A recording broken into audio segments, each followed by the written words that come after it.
అధ్యాయం 5. అడయారు యోగి భ్రమ. దక్కన్ పీఠభూమిలో దక్షిణ దిశగా నా ప్రయాణం సాగిపోతోంది. రోజులు వారాలు గడిచిపోతున్నాయి. ఈ ప్రయాణంలో అద్భుతమైన ప్రదేశాలు ఎన్నో చూశాను. కానీ నేను కలిసిన అసాధారణమైన వ్యక్తులు మాత్రం అది కొద్దిమంది మాత్రమే. కొన్నాళ్ళు స్థిరంగా ఒకచోట ఉండాలనే ఉద్దేశంతో మద్రాసు వెళ్ళే రైలు ఎక్కాను. రాత్రి ప్రయాణంలో చాలాసేపు నిద్ర పట్టలేదు. పశ్చిమ భారతదేశంలో నా ప్రయాణ అనుభవాలు నెమరేసుకున్నాను. ఇంతవరకు నా అన్వేషణలో ఒక నిజమైన యోగిని కూడా కనుక్కోలేదన్నది యథార్థం.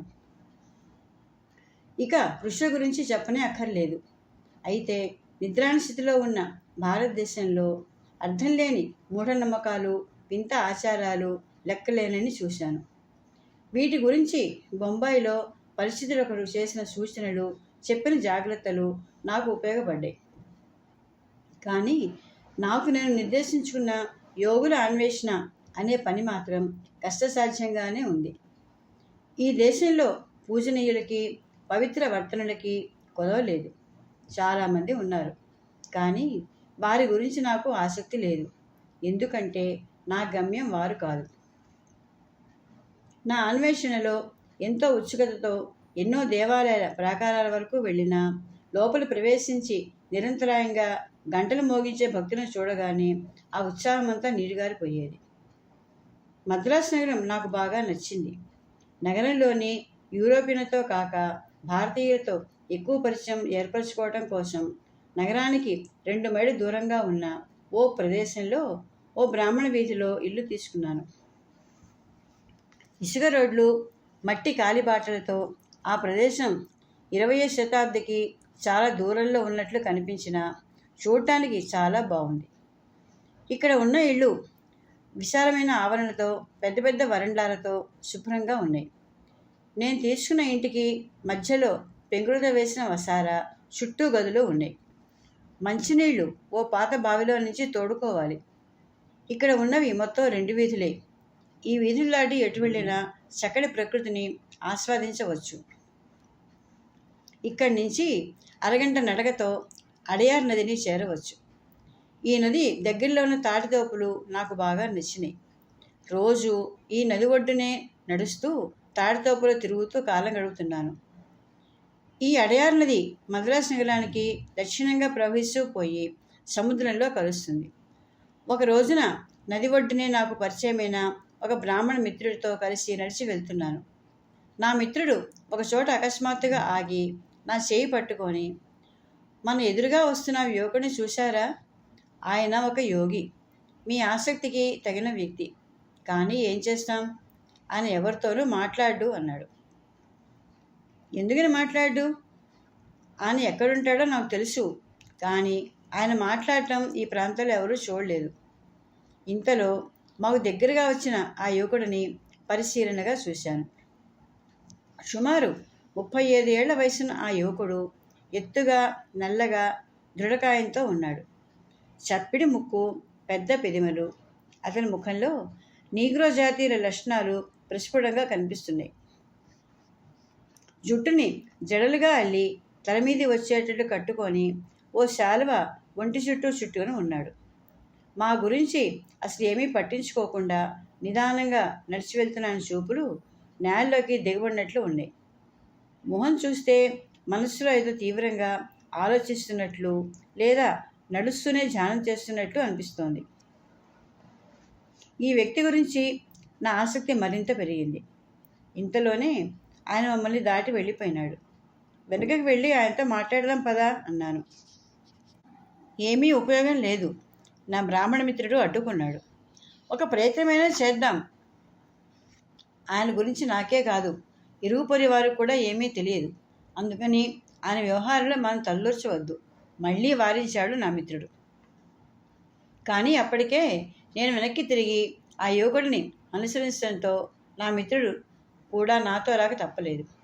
ఆ యువకుడిని సమీపించాక, నేను ఆయనతో సంభాషించవచ్చేమో కనుక్కోండి, నా మిత్రుడిని కోరాను. లేదు, నేను అడగలేను, నా మిత్రుడు వెనక్కి తగ్గాడు. ఈ అవకాశం పోతే మళ్ళీ దొరకదని ధైర్యం చేసి మర్యాదలన్నీ పక్కకు తోసి ఆ యువకుడి ధరలో అడ్డంగా నిల్చున్నాను. నాకు కొద్దిగా వచ్చిన హిందుస్థానీలో 2 మాటలు మాట్లాడాను. ఆయనకేమీ అర్థం కాలేదని తల అడ్డంగా ఊపాడు. ఏం చేయాలో పాలుపోక అర్థం కాక నిలబడిపోయినాను. నా అవస్థ చూస్తున్న నా బ్రాహ్మణ మిత్రుడు నా పక్కకి వచ్చి నిలబడి తక్కువ స్వరంతో క్షమాపణ కోరుతున్న విధంగా తమిళంలో ఆ యువకుడితో ఏదో అన్నాడు. ఆ యోగి ఏమీ మాట్లాడలేదు. కానీ ఆయన కళ్ళల్లో చిరుకోపము, కాఠిన్యము చోటు చేసుకున్నాయి. నా మిత్రుడు ఇబ్బందిగా చూస్తున్నాడు. ఎవరితో సంభాషించడం ఎంత కష్టమో నాకు అర్థమవుతోంది. కొత్త వారితో మాట్లాడటమే వారికి ఇష్టం ఉండదు. ఇంకా వారి అనుభవాలు ఎట్లా పంచుకుంటారు? యోగశాస్త్ర రహస్యాల గురించి ఏమాత్రం అవగాహన లేని నాబోటి ఆంగ్లేయుడికి వారి మౌనాన్ని ఛేదించడం మరీ కష్టం. తీక్షణమైన చూపులతో బయటి మౌనంగా ఉన్న ఈ కొద్ది క్షణాలలోనే ఆయన నన్ను మానసికంగా పరీక్షిస్తున్నాడనే అభిప్రాయం నాకు కలిగింది.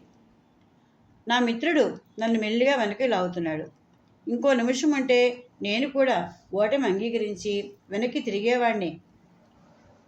అకస్మాత్తుగా ఆ యోగి మమ్మల్ని దగ్గరలో ఉన్న తాడి చెట్టు వైపు రమ్మని సౌజ్ఞ చేశాడు. ఆ చెట్టు మొదట్లో మమ్మల్ని కూర్చోమని తాను కూడా నేల మీద కూర్చున్నాడు.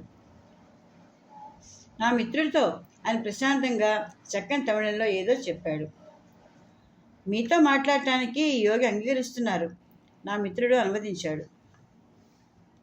ఆయన పేరేమిటి అని అడిగిన నాకు ఆయన చెప్పిన పెద్ద పేరు పూర్తిగా అర్థం కాలేదు.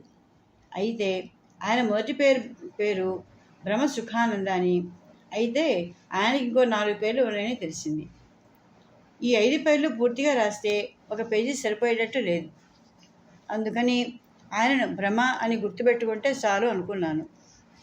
నాకు యోగ శాస్త్రంలో ఆసక్తి ఉన్నదని, అందుకని యోగం గురించి తెలుసుకోవాలనుకుంటున్నానని చెప్పు అన్నా నా మిత్రుడితో. ఆయన అభిరుచి నాకు అర్థమైంది. ప్రశ్నలు అడగమని చెప్పండి. మీరు ఏ విధమైన యోగాన్ని సాధన చేస్తారు? నాది శరీరాన్ని అదుపులో ఉంచిన యోగ సాధన. అన్ని యోగాలలోకి ఇది కష్టసాధ్యమైంది. ముందు శరీరాన్ని, శ్వాసని లొంగ తీసుకుంటే అప్పుడు మనసుని లొంగ తీసుకోవడం తేలికవుతుంది. ఈ నియంత్రణ వల్ల లాభం ఏమిటి? శరీరానికి ఆరోగ్యం, మనసుకి దృఢత్వం, దీర్ఘకాల జీవితం, ఇవి కొన్ని ప్రయోజనాలు. మా యోగ విద్యని సాధన చేసిన వారికి శరీరం లోహమంత గట్టి పడుతుంది. ఏ విధమైన నొప్పులు బాధించవు.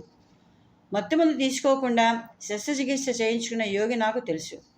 అటువంటి వారు ఏ విధమైన బాధ లేకుండా అతి శీతలత్వాన్ని కూడా భరించగలరు.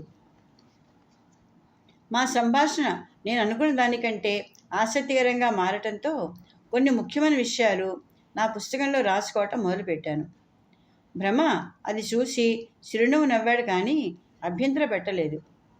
తన యోగ సాధన గురించి మరికొంత చెప్పమని అర్థించాను. మా గురువుగారు ఎప్పుడూ మంచు కురుస్తూ ఉండే హిమాలయాల్లో నిమిషాల్లో నీరు గడ్డగట్టే వాతావరణంలో ఒకే ప్రదేశంలో ఎన్నో గంటల సేపు కూర్చోగలిగేవారు. అది యోగశక్తి. అయితే మీరు ఇంకా శిష్యులన్నమాట. అవును, 12 సంవత్సరాల నుంచి ప్రతిరోజు విడవకుండా సాధన చేస్తూ నేను ఈ స్థితికి వచ్చాను. ఇంకా చాలా సోపానాలు అధిరోహించవలసి ఉంది. ఇప్పటికే మీరు కొన్ని అతీంద్రియ శక్తులు సాధించారనుకుంటాను, అవునా? అవునని తల ఊపి బ్రహ్మ మౌనంగా ఉండిపోయినాడు. మీరు యోగి ఎలా అయ్యారో తెలుసుకోవచ్చా? సందేహిస్తూనే అడిగాను. ఆయన ఏమీ సమాధానం చెప్పలేదు. నదికి అవతల ఒడ్డున ఉన్న చెట్లపై నుంచి కాకుల అరుపులు, కోతుల అలరి, సముద్ర ఘోష మా ముగ్గురి మధ్య నిశ్శబ్దాన్ని భగ్నం చేస్తుంది. నా ప్రశ్నలో నిజాయితీని గుర్తించిన వాడిలాగా బ్రహ్మ తప్పకుండా అంటూ మొదలుపెట్టాడు. నా చిన్నప్పుడు నేను అందరిలాగా ఆటలంటే ఇష్టం చూపేవాడిని కాదు. తోటల్లోనూ పొలాల్లోనూ ఒంటరిగా తిరుగుతూ ఉండేవాడిని. జీవితమంతా నిరాసక్తంగా సాగుతూ ఉండేది. ఒకసారి అనుకోకుండా కొందరు వృద్ధులు యోగం గురించి మాట్లాడుకోవటం విన్నాను. యోగాపై నాకు ఆసక్తి కలిగి దాని గురించి కనుక్కోవటం ప్రారంభించాను. కొన్ని తమిళ గ్రంథాల ద్వారా యోగుల గురించి ఎన్నో ఆసక్తికరమైన విషయాలు తెలిసినాయి.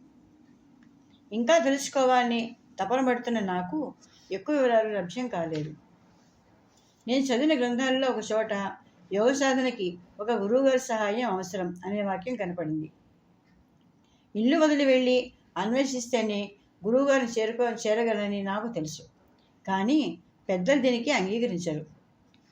అందుకని నాకున్న కొద్ది పరిజ్ఞానంతోనే ఇంట్లో రహస్యంగా శ్వాసక్రియకి సంబంధించిన కొన్ని అభ్యాసాలు చేసేవాడిని.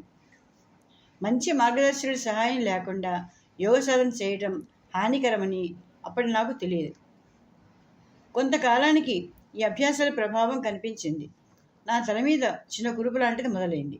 కపాలంలో ఎక్కడో చిన్న పొగలు ఏర్పడినట్లు అయింది.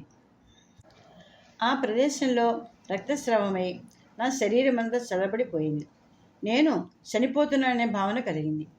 2 గంటల తర్వాత నా మనఃఫలకంపై ఒక యోగి చిత్రం అస్పష్టంగా కనిపించింది. నిషేధించబడిన అభ్యాసాలు చేయటం వల్ల ఎటువంటి విపత్కర పరిస్థితి తెచ్చుకున్నావో చూశావా? ఇది నీకు ఒక పెద్ద గుణపాఠం అంటూ ఆ యోగి రూపం అదృశ్యమైంది. ఆశ్చర్యకరంగా అప్పటి నుంచి నా ఆరోగ్యం బాగుపడి నేను పూర్తిగా కోలుకున్నాను. కానీ ఆ